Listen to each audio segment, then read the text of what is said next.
Estamos comenzando este nuevo episodio de Hitos de la Historia. Hoy día vamos a hablar de un libro que yo diría está relacionado con la historia de nuestro país, pero específicamente de un espacio de nuestro país que es muy atractivo en cuanto a historia. De hecho, bueno, cuando lean el libro van a poder encontrar un montón de historia sobre el norte de Chile. Atacama Fantasma se llama el libro, el autor es Cristóbal Marín, quien está junto a nosotros, él es académico, además autor, como decíamos, de este libro, y que habla sobre el norte de Chile, sobre vivencias personales enmarcadas dentro también de la historia del desierto chileno. Le damos la bienvenida a Cristóbal y le agradecemos que haya aceptado la invitación de conversar con nosotros. ¿Cómo estás, Cristóbal? Bienvenido. Muchas gracias por la invitación. Bueno, el Atacama Fantasma, que es un libro grande, es decir, tiene mucha historia, además es bastante interesante cómo tú vas dando luces de este espacio de nuestro país. Me gustaría, antes de hablar del contenido en sí, que nos pudieras comentar cómo llegas a escribir un libro sobre el desierto y qué tanto influyó tus vivencias personales en concretar este libro. Claro, yo escribí un libro anterior que se llamaba Huesos sin Descanso, que era en el otro extremo de Chile, que era la Patagonia y Tierra del Fuego, eh, que ese libro estaba también impulsado por experiencias personales en Tierra del Fuego y en Londres, que tenían un vínculo muy intensivo Tierra del Fuego y Londres, desde Darwin hacia adelante y hacia atrás. Y luego, después de escribir eso, me motivó la idea de recuperar historias de lugares geográficos del país extremos, con mucha historia en sí mismo, y mezclar eso con mis experiencias personales, mis vivencias personales, con esos lugares, ¿ya? Y con esos territorios, y con esos espacios, y con esa memoria, en el fondo, instalada en la geografía. Y ahí se me ocurrió el otro lugar de Chile donde yo había tenido muchas experiencias desde mi infancia y juventud, digamos, era el desierto de Atacama, que además era un sitio, un lugar, un territorio extremadamente hostil, y a su vez donde había muchísimas historias que nos han constituido como país, ¿ya? Y eso también me interesó muchísimo. Bueno, de hecho, tú inicias el libro contando parte de estos viajes que has realizado. Y está también al inicio, cronológicamente hablando, por así decirlo, las primeras, los primeros relatos, es decir, las primeras crónicas, la documentación que se empieza a hacer al desierto, que Almagro y Valdivia. No sé si nos puedes Sí. comentar, por ejemplo, sobre Almagro, que es este conquistador que viene a nuestro país, ¿no es cierto?, que inicia el relato. Cuéntanos un poco de cómo fue investigarlo a él, qué encontraste también y cómo se relaciona Almagro con el desierto. Sí, es interesante ese caso porque, bueno, fue el primero o prácticamente el primero que atravesó el desierto de Atacama, el primer español que atravesó el desierto de Atacama. Antes lo habían atravesado los incas y antes, mucho antes, los pueblos originarios, atacameños, chinchorros y otros. Pero Almagro fue el primero que lo atraviesa y hay un testigo de ese cruce del desierto, que es un sacerdote, Bartolomé de Segovia, que escribe una crónica sobre este paso tan impresionante por el desierto, ¿ya? A mí lo que me interesaba no son tanto la historia oficial, digamos, la historia más, más científica, sino que me interesa mucho la historia vivida por las personas que tuvieron esas experiencias. Por eso uso muchos memorias, relatos, crónicas de personas que fueron testigos de eso. Y ahí uso una, que es Bartolomé de Segovia, que permaneció mucho tiempo anónima y mucho tiempo perdida, que relata la vuelta por el desierto de Almagro y sus tropas, muy decepcionados de Chile, de no encontrar nada en Chile, ningún tipo de riqueza, y muy decepcionados y por lo tanto siendo muy agresivos con todo lo que encontraban a su paso, ¿ya? Almagro entra a Chile por la cordillera porque le habían dicho que los desiertos eran muy terribles, ¿ya? Y decide hacer el viaje por Argentina, baja por Argentina y entra por Copiapó, por la cordillera, que también fue muy terrible, una experiencia extrema donde murieron muchos soldados y muchos yanaconas que iban con él como casi una especie de esclavos. y que murieron al atravesar la cordillera. Y por lo tanto Almagro decide a su regreso volver por el desierto y tomar una serie de precauciones respecto al agua, respecto a la alimentación, etcétera, que le permitieron hacer un cruce por el desierto relativamente exitoso. Pero como venían tan frustrados, fueron muy agresivos con los pueblos originarios, especialmente los atacameños, que poblaban esos lugares. Y el sacerdote esto lo cuenta de una manera muy terrible, muy dramática. Bueno, y de hecho Almagro es finalmente un visitante, por así decirlo, de nuestro país, porque viene buscando algo que nunca encuentra, que es riqueza, Sí. pero el que sí se queda y se instala, y bueno, es el que da origen, ¿no es cierto?, a esta misión española es Valdivia, que también ahí hay crónica, y también Valdivia tiene un ímpetu. ¿Cuál es la diferencia, podríamos así decirlo, entre Valdivia y Almagro? ¿Por qué Valdivia finalmente se queda conociendo también lo salvaje que era el espacio, cordillera, desierto, etcétera? Bueno, en parte Almagro tenía más pretensiones con el Cusco, ¿ya? Y él, cuando supo que habían rebeliones ahí, se fue también, apuró su regreso para tomar sus títulos relativos al Cusco, ¿ya? Que era un lugar de mucha riqueza. Valdivia no tenía mucho y pensaba que conquistando Chile iba a tener un lugar más importante en la historia y riqueza. Y emprende este viaje hacia Chile contra toda la opinión de sus contemporáneos, que después de la experiencia de Almagro decían que no valía la pena, pero Valdivia dice que sí vale la pena, y aprende de la experiencia de Almagro de cómo cruzar el desierto, ¿ya? Y cómo establecer eh, cómo buscar los arroyos, que los incas ya los tenían más o menos identificados, lugares donde había agua, porque habían cruzado esos desiertos muchos años antes.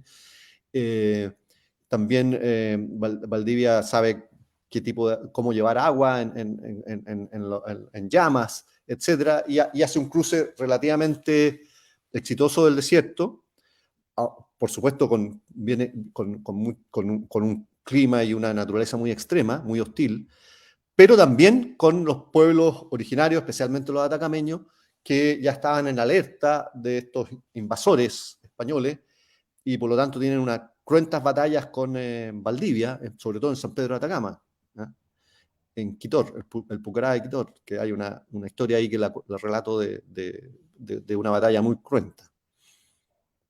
Bueno, bueno, no vamos a hablar de toda la historia porque el libro es muy extenso, pero nos interesa motivar a que la gente pueda buscar el libro. Pero hay un tema que se repite y que tú de hecho lo repites como vivencia personal, que es la melancolía. Tú Sí, dices, en muchos lugares dice, el mal de la melancolía. ¿Por qué el sí. mal de la melancolía por qué tuvo tanto impacto en ti y la relación con el desierto además? Bueno, la melancolía tiene una relación natural con el desierto. El autor que yo uso ahí, es un inglés que escribió un libro que se llama Anatomía de la Melancolía en 1620 y tanto, dice en una frase por ahí, el desierto causa melancolía inmediatamente, ¿ya? Porque es un territorio muy hostil, muy vacío, no hay seres humanos, no hay animales, apenas hay plantas o apenas hay animales, y por lo tanto te, te produce una sensación y un sentimiento de melancolía, de tristeza, ¿ya? Y en ese sentido, la relación desierto-melancolía es muy próxima y está en la historia de la humanidad, donde hay lugares que son propicios para la melancolía y uno de los cuales es el desierto. Otros son las grandes carreteras, los océanos, lugares muy extremos, ¿ya? Son propicios para la melancolía. Entonces yo ahí hago esa relación entre la melancolía y el desierto. Y también un viaje, también el desierto genera mucha reflexión en torno a la condición humana, ¿ya? Y la melancolía, claro, hay una dimensión de la melancolía que permite cierta lucidez respecto a la condición humana, pero si es que, como dice el mismo Robert Barton, si es que las personas se quedan en esa sensación, es muy peligrosa porque se convierte en un mal, en una enfermedad, la enfermedad de la bilis negra se llama, que es el equivalente a la depresión actual, pero más compleja. Bueno, y de hecho, tampoco la entrevista es lineal para ir hablando de varios temas que aparecen en el libro. Me interesa también la Guerra del Pacífico, que es algo que está relacionado con nuestro país, con esta historia, pero que de Santiago, no sé, del centro hacia el sur, tenemos esta idea histórica de Chorrillos, Miraflores, de Arica, del desierto, pero como más como documento, es decir, no como vivencia. Tú lo viviste, de hecho, tuviste ahí algunas visitas, lugares donde ocurrieron algunas batallas en la Guerra del Pacífico. Claro. ¿Por qué fue tan potente la Guerra del Pacífico en un lugar como el desierto, además? ¿Y por qué eh, había tanto poder, por así decirlo? No sé si poder físico, pero sí había poder en un lugar que podría ser un lugar desierto, no hay mucho que buscar, pero generó Sí. eso una guerra incluso. Bueno, la guerra hoy día se le llama la guerra del salitre, evidentemente que tenía que ver con un mineral tan importante en ese minuto que era el salitre, que le dio la riqueza a Chile, digamos. ¿Ya? Después fue el cobre y después ahora está haciendo el litio, y que todos relacionados con el desierto, entre paréntesis. Pero el salitre en ese minuto era lo más importante y la guerra tiene su origen, o uno de sus factores principales tiene que ver con una guerra por el salitre. ¿Ya? Pero fue una guerra muy feroz porque también fue una guerra, además de enfrentarse Chile contra Bolivia y Perú, se enfrentó con condiciones extremas que era el desierto de Atacama. Entonces fue una guerra contra el desierto y una guerra por el agua. ¿Ya? Sí, el relato que yo hago ahí es de una de las batallas de la campaña de Tarapacá, una de las batallas más importantes, porque en el fondo fue una batalla por el agua, en un lugar que se llama Agua Santa, la batalla de Agua Santa, donde los chilenos conquistan pozos que fueron extraordinariamente importantes para el resto de la campaña en el desierto. O sea, el agua era el elemento fundamental en esas campañas tan terribles, por un lugar tan extremo y tan hostil, que es el desierto de Atacama, uno de los lugares más áridos del planeta, y por lo tanto, como dice Baquedano por ahí que lo cito, esta fue una guerra no solo contra los peruanos y bolivianos, sino que fue una guerra contra el desierto. Y las tropas chilenas tuvieron que sufrir, y las bolivianas y las peruanas también, digamos, lo, la hostilidad del desierto. Los chilenos no conocían el desierto. Ahí yo pongo algunos testimonios de José Francisco Vergara, uno de los oficiales importantes en esa batalla, que entre paréntesis es el dueño de Viña y de la Quinta Vergara. Él relata en su diario, nuevamente usé diarios y testimonios directos, lo terrible que era enfrentarse al desierto, a un lugar totalmente desconocido. Y eso hace la guerra del Pacífico, además de una guerra muy terrible, muy cruenta entre países hermanos, digamos, una guerra también contra la naturaleza. ¿Ya? Y lo hace más terrible también. Hay otro tema que, bueno, yo lo dividiría en el libro en dos partes. Uno que es el tema de las momias, ¿no es cierto? Sí, Y que es sí, un tema que también es bastante único porque se da en esa zona del desierto. Está Chinchorro, sí, otras momias. Pero también está la historia de Gustavo Lepage, sí, que es un sacerdote, es decir, está relacionada las dos historias. Están en sí, diferentes partes del libro, lo tengo que aclarar. Pero hay un tema ahí potente también sobre los muertos, sobre la conservación, sobre las momias, sí. sobre este temor también de los lugareños que dicen, oye, no hay que mover aquí porque puede haber ahí un castigo, etcétera, etcétera, las creencias populares. También hay un tema potente ahí con las momias, ¿o no? Sí, hay un tema importante con los restos mortales, digamos, y su conservación. El desierto es un aliado natural de la conservación de los restos mortales, desde los pueblos originarios, pasando por soldados de la Guerra del Pacífico y incluso más recientemente con detenidos desaparecidos, que el desierto ha conservado sus cuerpos, y lo cual ha permitido identificarlos. Y entonces el desierto de alguna forma ha sido aliado de la memoria, al conservar los restos. Y ahí las momias, bueno, son una parte importante de la historia del desierto. Primero las momias chinchorros, que son unas momias artificiales, creadas por los chinchorros, más antiguas que la momia egipcia. Los antropólogos no entendían cómo un pueblo relativamente simple, sin escritura, podía tener sistemas mortuorios tan complejos. Y eso es muy sorprendente, y hoy Chile está rescatando esas momias como algo, como un tesoro de la humanidad, digamos, como algo muy sorprendente, como ciertos pueblos tenían estos ritos mortuorios tan sofisticados. Pero también las momias que desentierra Lepage febrilmente, porque desentierra cientos de cuerpos, son momias más naturales que el desierto conservó los cuerpos, y Lepage desenterraba y desenterraba y los exhibía en su museo contra la opinión de los atacameños o de los descendientes de los atacameños, que encontraban que exhibir a sus abuelos, como le llaman a ellos, o a sus ancestros, era un sacrilegio, y así lo siguen pensando, digamos. De hecho, el museo se cerró, o sea, la exhibición de momias no está, las momias están guardadas, y el pueblo atacameño quiere que esas momias se vuelvan a enterrar en sus lugares de origen. Entonces, pero las momias también ayudan a una reflexión sobre la mortalidad, sobre que somos seres mortales, digamos, y las aspiraciones que ha tenido la humanidad de ir más allá de la muerte. Y las momias chinchorros son una experiencia de intentar ir más allá de la muerte, porque las momias se conservaban en el mundo de los vivos y en las comunidades, y tenían un rol ritual importante, vivo, digamos, y que, bueno, y ahí hago otras reflexiones sobre la inmortalidad, esa que hace un grupo de un filósofo ruso que cree que la única forma de que el socialismo sea real es resucitando a todos los muertos, de manera que no haya explotación de vivos, de los vivos o sea, de los muertos por las generaciones vivas, y que se resucite, y ahí se podrá hacer el socialismo real. O sea, son cosas también que aparecen ahí, esas reflexiones, motivadas por el desierto y por esta búsqueda de inmortalidad a través de las momias. Bueno, tú lo nombrabas también el tema de lo que ocurrió con el golpe militar en 1963. Está Sí, Pisagua, que es un lugar sí, bien potente. sí, Está también estos entierros que se hacen en el desierto de detenidos desaparecidos, es decir, gente que fueron fusiladas, etcétera. Em, y hay también un relato ahí de cómo se miraba a Pisagua. Pinochet incluso tenía ahí, en el libro dices que quedó sorprendido por la estructura, por la arquitectura de Pisagua.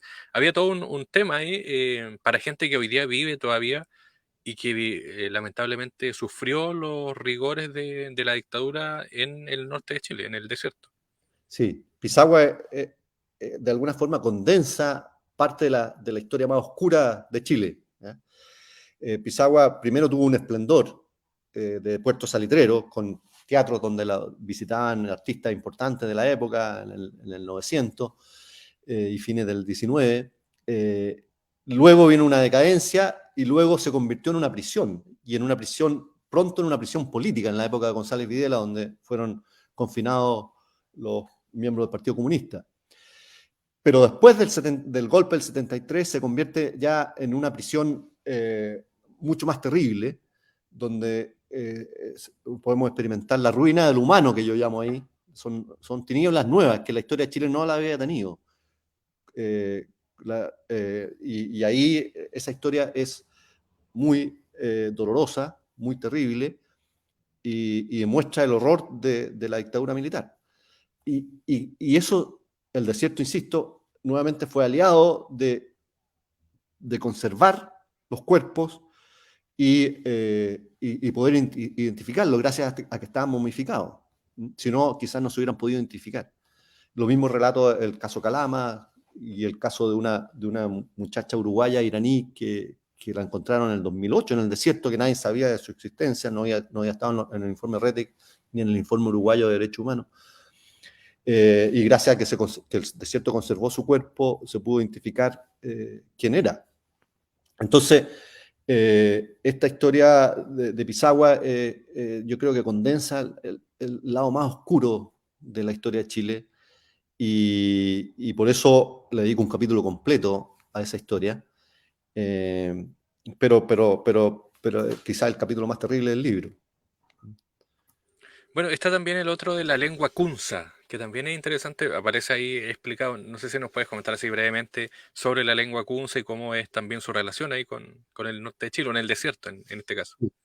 Bueno, ahí una de las comunidades con mayor desarrollo cultural fue la comunidad atacameña, los pueblos originarios que se han sido llamados atacameños, donde crearon una lengua muy particular, kunza, que fue una lengua con mucha fuerza.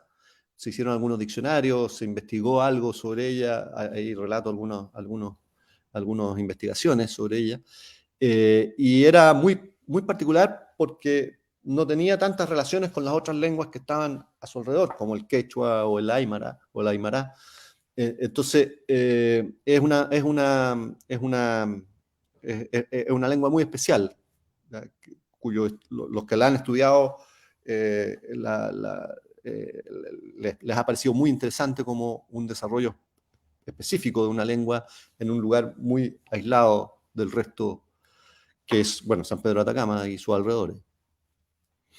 Y en lo personal, haciendo el resumen así del libro después de haberlo escrito, ¿qué te pasó? ¿Cómo analizaste, cómo asimilaste también esto de mezclar vivencias personales, recuerdos personales también, con todas estas historias que han marcado el norte de Chile? ¿Cómo lo miras hoy día también, plasmándolo en un libro y además siendo partícipe? Porque conocer el lugar no es lo mismo que idealizarlo a través de un escrito, ¿no?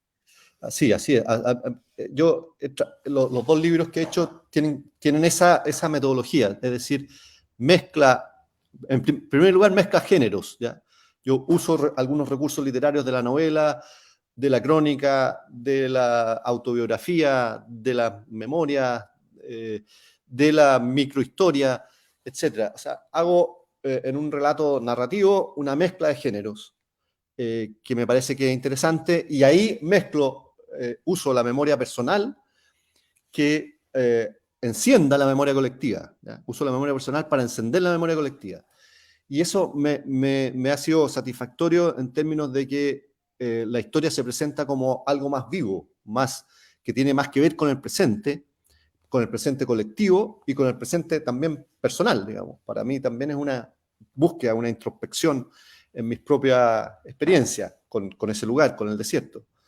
Entonces, en ese sentido, es satisfactorio haber podido encontrar la forma para relatar estas historias, digamos, y relatarlas como historias vivas, historias que tienen que ver con el presente en el que estamos nosotros como chilenos, digamos, y en el presente en que estoy yo como persona. Y ¿Cómo, eso dependía de encontrar una sí. forma. Creo que la encontré, bueno, el público lector dirá, pero creo que hay algo ahí que es valioso de esta ¿Cómo conexión. podemos encontrar el libro? Hay, obviamente, hoy día los sistemas digitales también se han tomado esto. em, no sé si has tenido también impresiones de gente que ha leído el libro.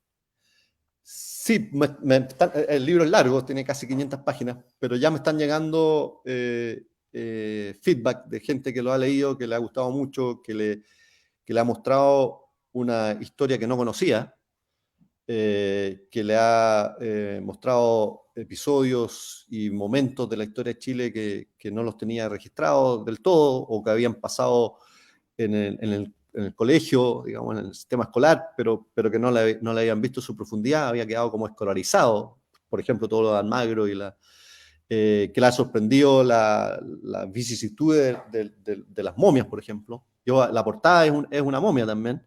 Está un grupo de mineros que encuentran una momia en Chuquicamata, y esa momia tiene una historia muy particular, que la cuento ahí, que empiezan unos chilenos a exhibirla en Valparaíso, en Santiago, en espectáculos masivos, digamos, de la gente quería ver el hombre de cobre, le llamaban, quería verlo, por la rareza de encontrar una momia casi del año 1000, digamos, pero que también le había infiltrado un poco de cobre, porque lo encontraron en una mina de cobre que se había caído, en una mina pequeña, digamos, y había quedado atrapado ahí.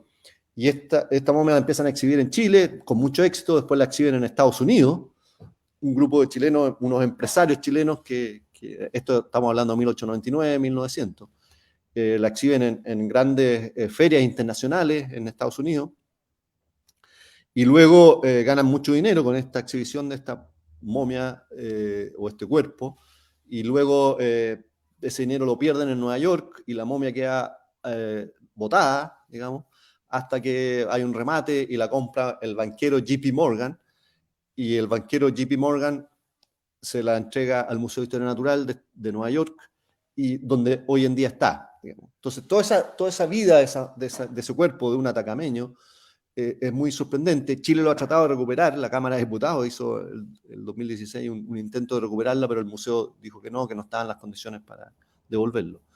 Entonces, ahí hay, o sea, el cuerpo tiene una dimensión simbólica, los restos mortales tienen una dimensión simbólica importante, y eso es lo que trato también de mostrar con el caso de las momias que estábamos hablando recientemente.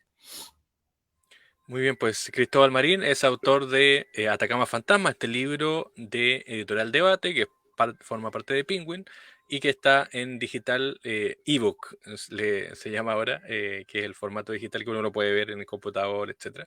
Claro, Y está en toda también la está librería. en físico. Sí. Sí. Bueno, Cristóbal, un millón de gracias. muchas Gracias por el gracias, tiempo y Nico. éxito con el libro. Gracias, muchas gracias. Hasta luego. Que esté muy bien. Chao, chao. Un abrazo.